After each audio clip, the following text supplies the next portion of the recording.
The operators are still complaining about too much weight in some of the bags. We've re-zeroed the scale, and some of the bags still are going out too full. So we need to check the scale to see if there's any problems with the collection bucket or the weigh bucket. See if it's collecting any food anywhere else. Sometimes food will come outside of the tray and fall into the buckets, but we've examined the buckets here, and often the bottom of the bucket, the collection bucket, will have a worn out bearing, bushing, as shown here. That gap is big enough for food to continuously fall down into the weigh bucket. Once the scale has captured the weight of the bucket, it continues to collect more food. This is the reason for that. Hence, the bags that are overweight. It's a simple fix. As you can see here, in the linkage, there are bushings in several locations. And we can see that the bushings on this side of the bucket are worn out. So we can remove the bucket from the scale and take it to the shop and rebuild it by replacing these bushings. Okay, so we've removed the bucket from the scale. We brought it back to the shop on the workbench.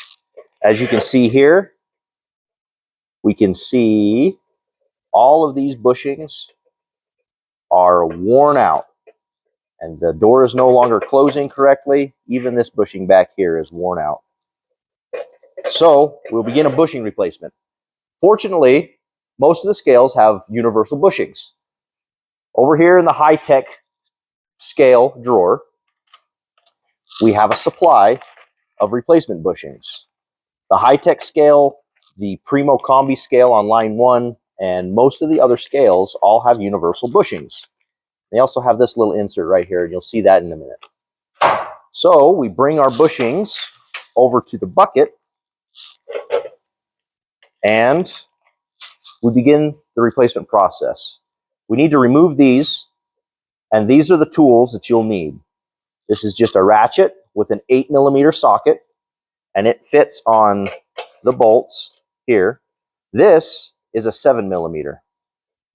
So let's start the disassembly. We're going to begin with this first bushing here. We'll take our 8mm socket and begin by removing this bolt. Be careful not to lose track of your hardware. The bolts and lock washer don't typically need to be replaced, but we also have those. As we remove this bushing and the insert, we can actually see the wear on the insert as well as the bushing. We will then go to our bushings here and find the appropriate bushing that matches. The white and black are different dimensions, and it appears that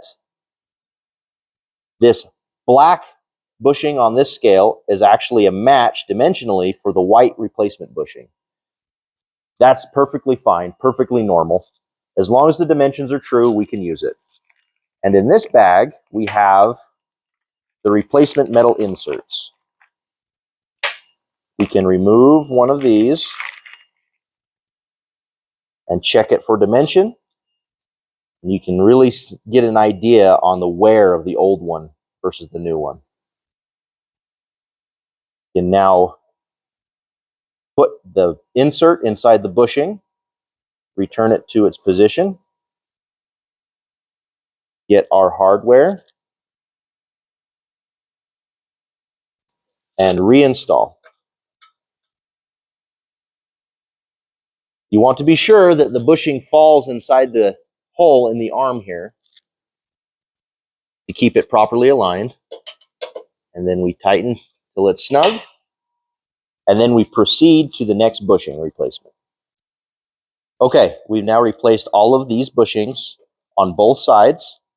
And you can see that the play has been taken up. Our gap is now all but been eliminated. There's a slight adjustment there, You can replace the bushings in this linkage as well, but we've got to a point now where food will no longer fall through and the bucket can be put back into service. One additional thing to note on these buckets, this link has a little bit of a cam in it, and when you loosen this bolt, you can now turn it with your fingers to help close the gap in the bucket.